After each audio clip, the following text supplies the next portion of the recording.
최근 고수익을 미끼로 한 투자 사기가 활개를 치고 있습니다. 수법이 갈수록 진흥화되고 있어서 피해는 날로 커지고 있는데요.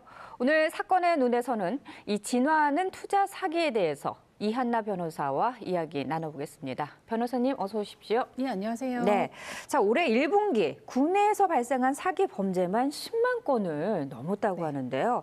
이 최근 발생한 투자 사기 수법에는 어떤 것들이 있을까요? 네, 말씀하신 대로 이번에 그 천문학적인 금액의 그 금융 사기 사건이 발생했는데요. 이제 우리가 흔히 말하는 이런 다단계 사기 사건 그리고 폰지 사기 사건은 아무래도 범죄 유형에 따라서 이제 피해 금액이 좀 큰 편입니다. 네. 적게는 뭐 수십 명에서 많게는 수백 명의 피해자가 발생하게 되고요. 뭐 또 이 이외에는 뭐 저희 뉴스나 이제 언론에서도 이미 많이 다뤘죠. 보이스피싱 사기, 뭐 스미싱 사기 이런 유형이 가장 많이 발생하는 유형으로 있고요. 최근에는 이제 국민들이 재테크와 노후 대책에 관심을 많이 가지면서 이러한 부분을 이용한 또 투자 사기도 점점 진화하고 있는데요. 뭐 가장 대표적인 건 이제 주식 투자를 미끼로 한 우리 흔히 리딩방이라고 하죠. 이제 그런 유형의 사기 유형이 있고, 그리고 사모펀드 형태로 투자자들을 모집하는 그런 유형들도 여전히 남아 있습니다.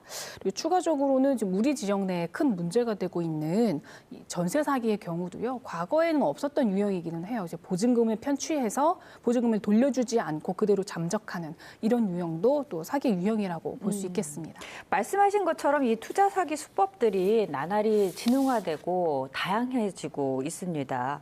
그런데 이 매번 이런 투자 사기와 관련해서 많은 피해자들이 발생함에도 불구하고 계속해서 매년마다 이 피해자들이 계속 발생하고 있는 이유가 궁금한데요.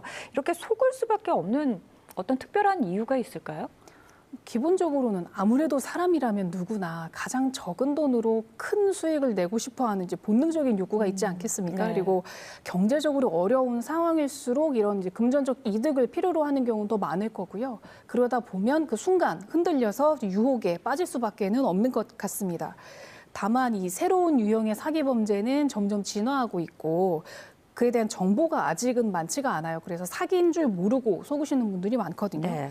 저도 실제 이제 제가 본 것 중에 하나는 이제 SNS나 유튜브를 통해서 마치 이제 유명인이 이 투자를 진행하는 것처럼 사칭을 해서 사기를 이제 벌이는 경우가 있는데 실제로 AI 이미지나 이제 우리 딥페이크 영상이라고 하죠. 그런 것들을 활용하다 보니까 실질적으로는 이제 실제 인물과 거의 구분이 되질 않아요. 그래서 이러한 경우에는 또 여러 명이 가담을 해서 내가 이 업체를 통해서 또 투자 이득을 봤다 이렇게 인증하는 사람들도 있고 실제 어플리케이션을 가짜로 가공을 해서 마치 수익이 발생하는 것처럼 꾸미기도 합니다. 이제 이런 경우는 나중에 자신도 모르게 큰 돈을 이제 가해자, 이제 범죄자들에게 보내고 결국은 뭐 그 사람들은 이제 돈을 들고 그대로 잠적하는 그런 방식의 이제 피해는 지속적으로 발생을 하고 있고요. 뭐 또 가장 흔한 거는 아까 말씀하셨던 이제 폰지 사기, 그리고 뭐 다단계, 뭐 흔히 어머니들 예전에 하셨던 계모임 같은 경우도 여전히 횡행하고 있는 방법이고 이런 경우는 가까운 지인이나 친척들 통해서 이루어지다 보니까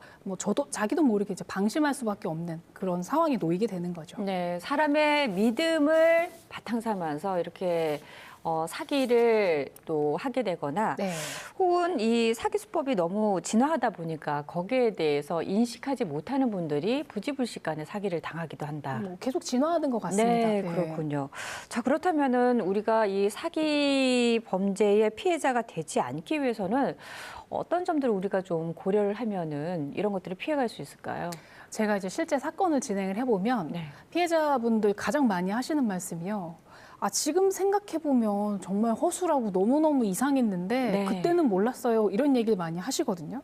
그러니까 누가 봐도 상식적으로 맞지 않는 내용인데요. 이제 그 당시에는 뭐 그 부분을 인지하지를 못하고 뭐 이제 사기 범행의 피해자가 될 수밖에 없었던 거죠.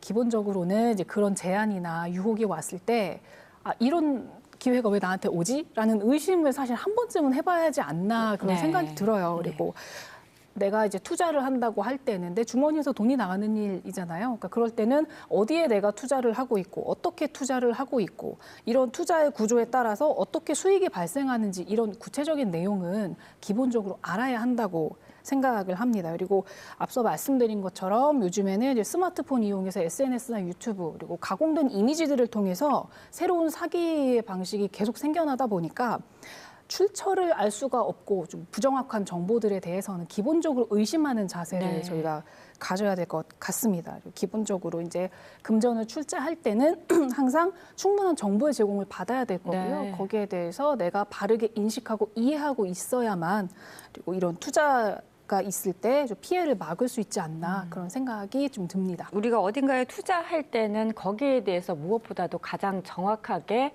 알아야 되고 조금의 의심이라도 든다면은 다시 한번 생각해보는 그렇죠. 그런 자세가 네. 필요하다라는 네, 맞습니다. 말씀이신 것 같습니다. 자, 오늘 말씀은 여기까지 듣겠습니다. 고맙습니다. 네.